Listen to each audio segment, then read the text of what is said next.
नमस्कार. अहो, cricket, football, kabaddi हे खेळ तर आपल्या सगळ्यांच्याच आयुष्याचा भाग आहेत, नाही का? आपण हे खेळ बघतो, खेळतो आणि मित्रांसोबत त्यावर तासनतास गप्पाही मारतो. पण एक मिनिट थांबा. कधी विचार केलाय का की हे खेळ म्हणजे फक्त मैदानावरचं मनोरंजन आहे की याच्या मागे काहीतरी खोल दडलंय, म्हणजे खेळांचा आणि इतिहासाचा काही संबंध असू शकतो का? चला, आज आपण याच प्रश्नाच्या मुळाशी जाऊया. आणि याचं उत्तर आहे हो. खेळ हे इतिहासाचा एक खूप महत्त्वाचा भाग आहेत. खरं तर खेळ म्हणजे जणू काही आरसाच, ज्यामध्ये आपल्याला एखाद्या देशाची संस्कृती, तिथला समाज, त्यांचे आंतरराष्ट्रीय संबंध, अगदी त्यांची राष्ट्रीय ओळखसुद्धा स्पष्ट दिसते.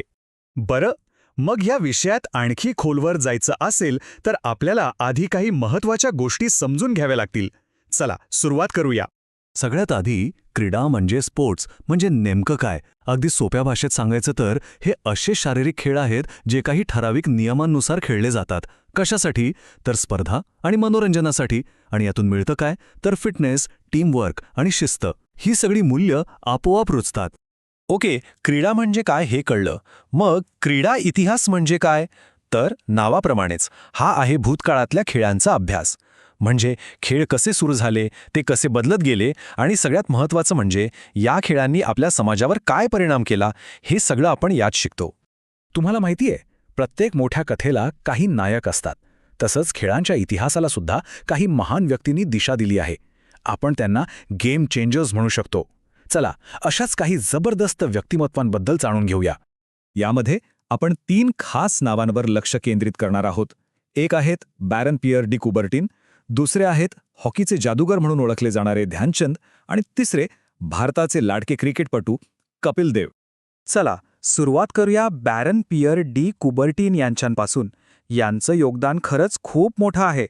यांनी 1896 मध्ये आधुनिक ऑलिम्पिक खेळांना पुन्हा सुरू केलं. पण त्यांचा उद्देश फक्त हार-जीत किंवा पदकं जिंकणं नव्हतं. त्यांना खेळांच्या माध्यमातून जगभरातल्या देशांना एकत्र आणायचं होतं. मैत्री, शांतता आणि खिलाडूवृत्ती वाढवायची होती.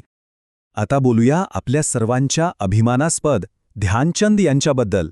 त्यांना हॉकीचे जादूगर का म्हणतात हे त्यांच्या खेळाकडे पाहिल्यावरच कळतं. त्यांच्या त्या अद्भुत खेळामुळेच भारताने ऑलिम्पिकमध्ये एकामागून एक सुवर्णपदकं जिंकली.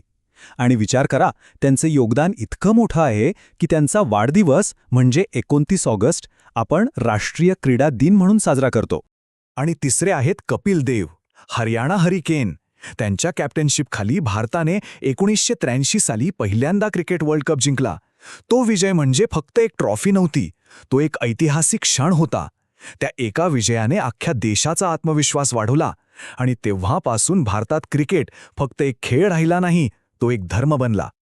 आता ही 3 महत्त्वाची नावं लक्षात कशी ठेवायची? सोपं आहे. एक छोटी युक्ती आहे. फक्त CDK हे लक्षात ठेवा. C for Coubertin, D for Dhyan Chand आणि K फॉर कपिल देव. झाला की नाही सोपं? तर आपण पाहिलं की या गेम चेंजर्सनी खेळाच्या इतिहासावर कसा प्रभाव टाकला.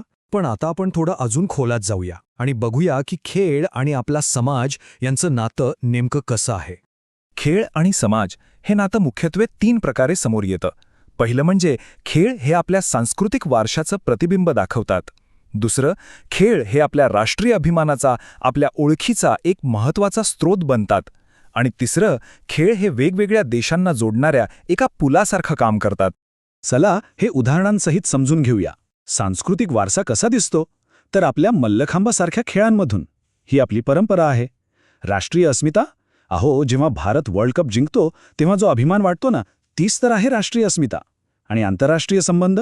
ऑलिम्पिकमध्ये जेव्हा वेगवेगळे देश एकत्र खेळतात तेव्हा त्यांच्यात एक मैत्रीचं नातं तयार होतं. बरं, आता या गोष्टी अजून चांगल्या प्रकारे समजून घेण्यासाठी आपण थोडं आपल्या जवळ येऊया. आपल्या भारतात आणि विशेषतः महाराष्ट्रात पाहूया. जेव्हा आपण महाराष्ट्राचा विचार करतो तेव्हा काही खेळ लगेच डोळ्यासमोर येतात. कबड्डी, खो-खो, मल्लखांब, बरोबर ना? हे फक्त खेळ नाहीयेत. हा आपल्या मातीचा, आपल्या संस्कृतीचा एक जिवंत वारसा आहे. आणि हे खेळ लक्षात ठेवायला सुद्धा एक सोपी युक्ती आहे. ती म्हणजे KKM. K म्हणजे कबड्डी, दुसरा K म्हणजे खो-खो आणि M म्हणजे मल्लखांब. सोपं आहे की नाही? खेळांचा प्रवास पण खूपच इंटरेस्टिंग आहे बरं का. आधी होते फक्त पारंपरिक खेळ, जे गावागावात खेळले जायचे. मग हळूहळू या खेळांना नियम मिळाले, ते संघटित झाले. त्यातूनच मग राष्ट्रीय स्तरावरच्या स्पर्धा सुरू झाल्या आणि मग पुढे जाऊन ऑलिम्पिकसारख्या आंतरराष्ट्रीय स्पर्धा. तर या सगळ्या चर्चेतून एक गोष्ट तर नक्कीच स्पष्ट होतीये. खेळ म्हणजे फक्त मनोरंजन नाही. खेळ म्हणजे इतिहास आणि समाज यांना जोडणारा एक अतिशय महत्त्वाचा दुवा आहे. चला तर मग आपण आत्तापर्यंत जे काही पाहिलं त्यावर एक पटकन नजर टाकूया.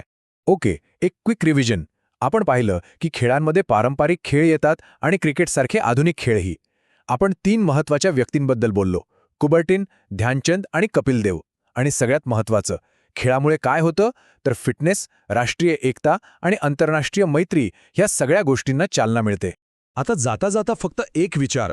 आज आपण टीव्हीवर, मैदानावर जे खेळ बघतोय, जे विक्रम होताना पाहतोय, यातले असे कोणते क्षण असतील जे उद्याचा इतिहास घडवतील?